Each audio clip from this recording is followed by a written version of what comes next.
गैरल्ट्स game movie की शुरुआत में हम एक मैरिड कपल को देखते हैं जिनका नाम जेसी और गैरल्ट होता है। यहाँ ये दोनों एक दूसरे से खुश नहीं थे, यानी कि एक दूसरे को टाइम नहीं दे पा रहे थे। इसलिए ये दोनों एक आइसोलेटेड लेक हाउस में घूमने के लिए जा रहे होते हैं ताकि ये एक दूसरे को समझ सकें, उनके साथ टाइम स्पेंड कर सकें। अब जब ये जा रहे होते हैं तो तभी इनके रास्ते में एक डॉग आ जाता है जो किसी मरे हुए जानवर का मांस खा रहा था। फिर ये वहां से निकलते हैं और अपनी डेस्टिनेशन पर पहुंच जाते हैं। यहाँ पहुंचने के बाद गैरल्ट वाइग्रा नाम की ड्रग लेता है जो कि काफी हार्ड ड्रग होता है। इधर जेसी उस डॉग को ताजा मांस खाने के लिए देती है। तभी गैरल्ट बाहर आता है जिसे देखकर वो डॉग डर कर वहाँ से भाग जाता है। इसके बाद गैरल्ट जेसी का हाथ पकड़ता है और उसे घर के अंदर ले जाने लगता है। जाते हुए वो घर के डोर को भी खुला ही छोड़ देता है। अंदर आकर जेसी अपनी नाइट ड्रेस चेंज करने लगती है। इधर गैरल्ट फिर से वाइग्रा लेता है और इसके बाद वो जेसी के पास आता है और उस ग्लास को वहीं पर रख देता है। अब यहाँ वो हर बार की तरह नहीं करना चाहता था, इसलिए वो कुछ नया ट्राई करता है। फिर वो जेसी के हाथों को उसी बेड से दोनों तरफ से बांध देता है। ये देखकर जेसी सरप्राइज हो जाती है, पर तभी गैरल्ट कहता है ये सब करते हुए तुम ऐसे रिएक्ट करना जैसे कि तुम्हारा रेप हो रहा हो। इस पर जेसी पहले तो मान जाती है, पर कुछ देर बाद अब उसे अच्छा नहीं लगता, इसलिए वो उसे ऐसा करने से मना कर देती है। जेसी की इस बात से गैरल्ट को गुस्सा आ जाता है और वो उससे कहता है अगर तुम हर बार ऐसे ही करोगी तो क्या होगा, तुम्हारी वजह से हमारे रिलेशन और भी खराब हो गई है। और तभी अचानक से गैरल्ट को हार्ट अटैक आ जाता है और वो जेसी के ऊपर गिरकर मर जाता है। इसके बाद जेसी उसे अपने ऊपर से हटाकर नीचे गिरा देती है, लेकिन यहाँ जेसी के हाथ अब भी उस बेड से दोनों तरफ से बंधे हुए थे और उसके हैंडकफ की यानी चाबी अब भी गैरल्ट के पास ही पड़ी थी।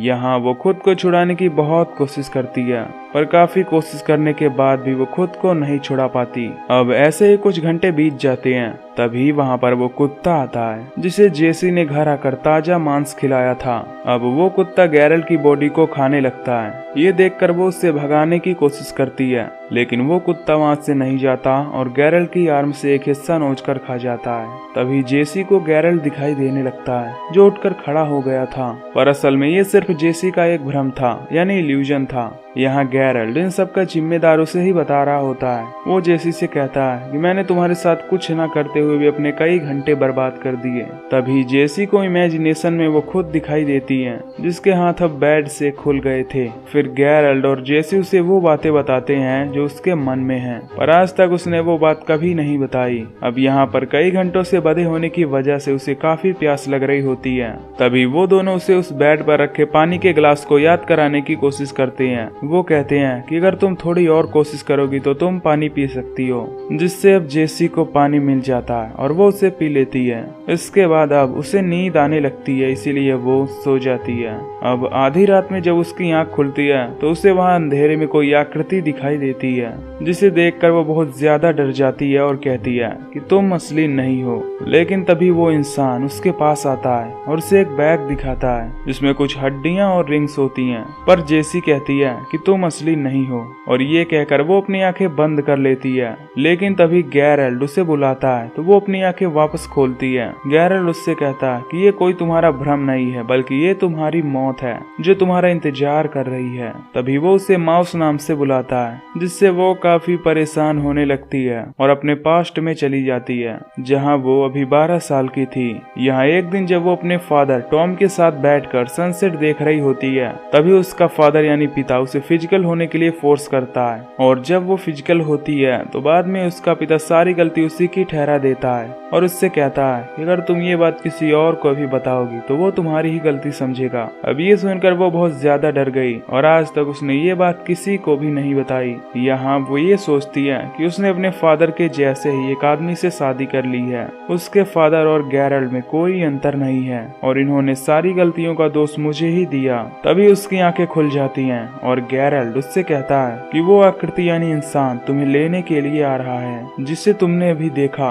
तभी गैरल्ट उसे उस खून के बने हुए पैरों के निशान को दिखाता है और कहता है कि ये उस आकृति के पैरों के निशान हैं। तभी जेसी को भी याद आ जाता है और वो अपने पास रखे हुए ग्लास को तोड़कर अपने हाथ को काट लेती है और उस कटे हुए हाथ से वो उस कफ को खोलने की कोशिश करती है, पर इस कोशिश में उसका हाथ काफी जख्मी हो जाता है। अब उसका एक हाथ फ्री हो चुका था। उसके बाद वो उस बैट को खींचकर उसकी के पास पहुंच जाती है और अब अपना दूसरा हाथ भी फ्री कर लेती है। लेकिन अब वो काफी कमजोर हो गई थी क्योंकि उसने 2 दिनों से कुछ भी नहीं खाया था, इसलिए वो वहीं पर बेहोश हो जाती है।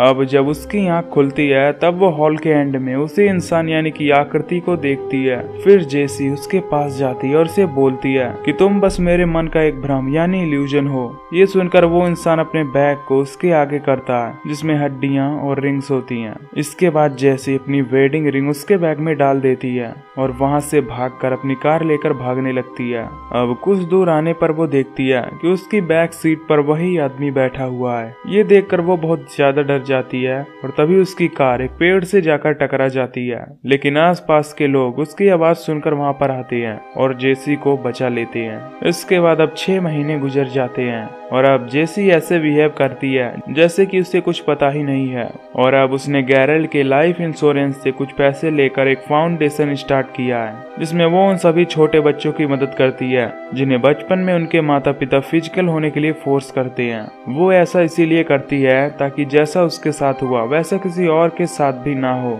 लेकिन आज भी हर रात जब वो सो जाती है तब वो इंसान यानी कि डीमन उसके सामने आता है जिसकी वजह से वो बहुत डर जाती है। लेकिन आज तक उसकी वेडिंग रिंग भी उस घर में उसे कहीं नहीं मिली।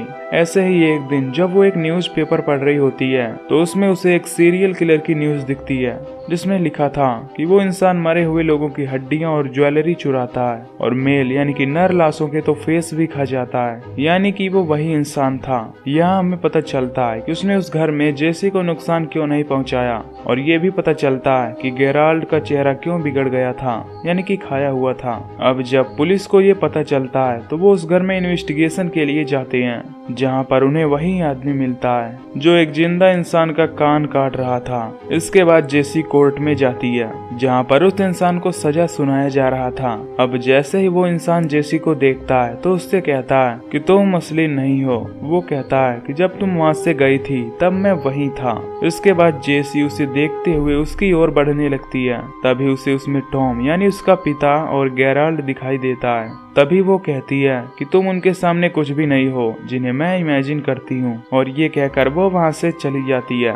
इसके बाद वो कोर्ट से बाहर निकलती है और अब उसके चेहरे पर स्माइल होती है और यहीं पर ये मूवी खत्म हो जाती है। तो दोस्तों, अगर आपको ये मूवी की एक्सप्लेनेशन पसंद आई हो तो वीडियो को लाइक और चैनल को सब्सक्राइब कर देना। बाकी मैं मिलूंगा आपसे अगली वीडियो में। Till then take care, love you, bye bye.